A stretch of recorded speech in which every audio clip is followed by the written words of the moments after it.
Kisah perjalanan Yang Mulia Bapak Moses Sesermudi sampai bertemu Bunda Maria dan Tuhan Yesus secara nyata dan percakapan langsung dengan Bunda Maria dan Tuhan Yesus. Bermula dari Yang Mulia Bapak Moses Sesermudi memilih mencari pekerjaan di tanah rantau. Ketika itu usianya baru mencapai 16 tahun dan pada tahun 2000 Yang Mulia Bapak Moses meninggalkan Desa Lauran, Kabupaten Maluku Tenggara Barat ketika itu, Provinsi Maluku, demi mencari keempat saudaranya yang hidup di tanah rantau. Awal dari perjalanan tersebut masih merantau, baru sebatas seputaran Maluku, yaitu daerah Tual, Dobo, dan Ambon Manise. Setelah itu Yang Mulia memilih berpindah mencari pekerjaan di daerah Papua, yaitu Kaimana, Pakpak, dan Provinsi Papua Barat Daya Ibu Kota Sorong. Setelah sampai di Sorong, dia bekerja di salah satu toko, yaitu Toko Makmur Abadi. Setelah dia bekerja di Toko Makmur Abadi kurang lebih 1 tahun lamanya. Pada tahun 2003, Yang Mulia Bapak Moses Sesermudi berjumpa dengan Bunda Maria.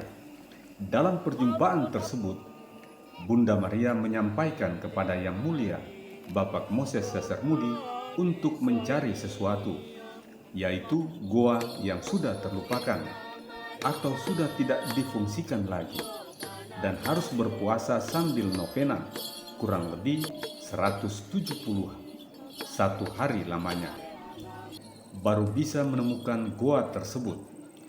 Tetapi pada saat itu Yang Mulia Bapak Moses Sesermudi tidak melaksanakan apa yang disampaikan oleh Bunda Maria kepadanya, dan selalu fokus ke pekerjaannya, serta selalu berpindah-pindah pekerjaan di beberapa perusahaan.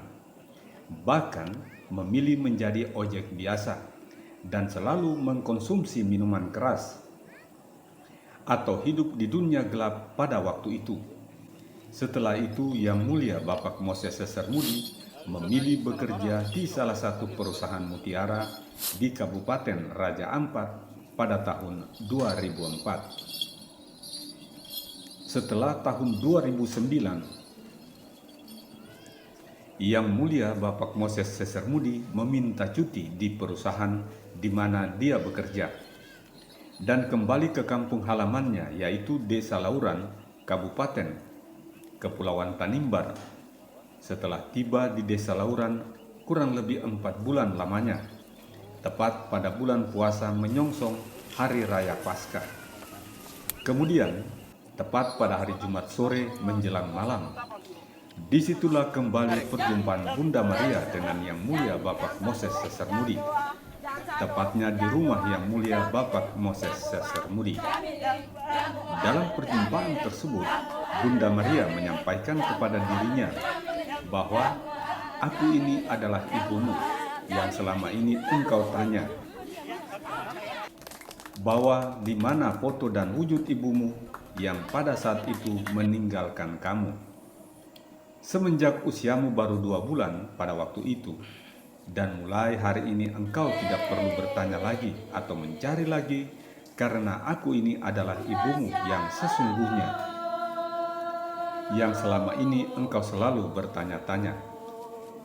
Dan hari ini engkau harus meninggalkan hal-hal duniawi atau dunia kegelapan, serta engkau harus bernovena dan berpuasa, karena mau memberikan sesuatu kepadamu dari Bapa, yaitu kunci yang bukan dariku, tetapi dari Bapa kepada kamu.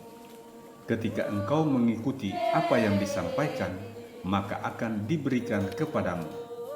Dan harus berpuasa serta novena, barulah engkau mendapatkan sesuatu, yaitu tempat yang sudah ditinggalkan atau tidak difungsikan lagi, yakni seorang perempuan yang bukan seorang putri dan bukan seorang raja atau seorang bangsawan biasa.